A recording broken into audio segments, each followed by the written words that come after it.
Imagine standing on an open plain. Far in the distance, a cloud of dust begins to rise. The ground starts to shake beneath your feet, hundreds of hooves pounding the earth at once. But these were not just warriors riding across the land. They were part of a nation that managed to slow the expansion of powerful empires for decades. One nation, one force, one horse-powered society. Today, we're going to explore the story of the Comanche tribe and how they became one of the most powerful horse cultures in North American history. Origins of the Comanche. The name Comanche once carried a strong reputation across the plains, but their beginnings were surprisingly humble. Originally, the Comanche were part of another native group known as the Shoshone tribe. They lived in a region called the Great Basin, an area known for its mountains, dry lands, and limited resources. Life there was not easy. Food sources were limited, and survival required constant adaptation. But everything began to change when a new animal entered North America, an animal that would reshape their future: the horse. The arrival of horses. In the 1500s, explorers from Spain brought horses to North America. At first, these horses belonged only to Spanish settlers and soldiers. But over time, some escaped or retreated, and horses slowly spread across native lands. The Comanche quickly recognized something important. A horse was not just an animal, it was power. It meant speed, mobility, freedom. They began trading with neighboring tribes to acquire horses. In exchange, they offered valuable goods like buffalo hides and other resources.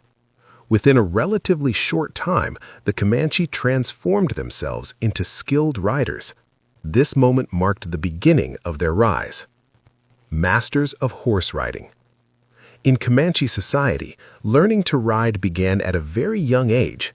Children grew up around horses, often riding before they could fully walk long distances. Both men and women became highly skilled riders. For the Comanche, horses were more than transportation. They were symbols of wealth, status, and survival.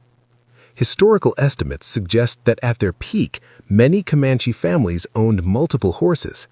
Some sources even suggest that among roughly 40,000 members, it was common for individuals to have 2 or 3 horses each.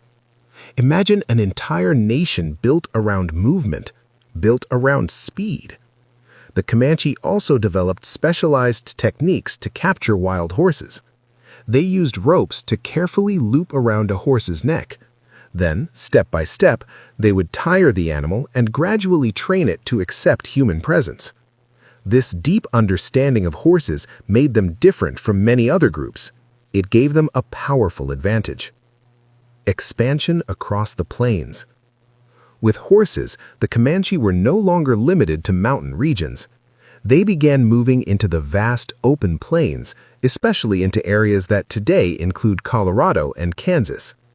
These lands were rich with buffalo. Buffalo became the center of their economy and daily life. They provided food to survive, hides for clothing, materials for tools, resources for trade.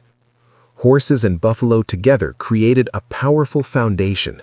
With speed and mobility, the Comanche expanded their influence across huge territories. Within a few generations, they became one of the most dominant societies on the plains. A nation that slowed empires.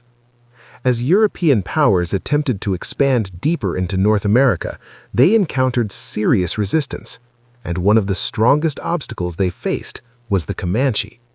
Spanish forces in particular struggled to control regions where Comanche riders operated. Historical records suggest that the strong presence of Comanche groups helped slow Spanish expansion into certain territories for decades. This was no small achievement. Think about it.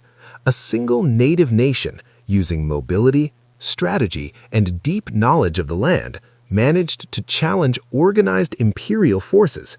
Not with massive cities, not with large armies in formation, but with speed, coordination, and adaptability. The Comanche were not just warriors, they were innovators. They took a new technology, the horse, and turned it into the foundation of their society. In doing so, they created one of the most influential horse cultures in history. And their story shows how adaptation can transform an entire nation. In the next video, we'll explore how 6 different nations came together to form one of the most powerful alliances in North America, the Iroquois Confederacy. Did you already know about this side of the Comanche story? Share your thoughts in the comments, and if you enjoyed this video, don't forget to like and follow for the next part.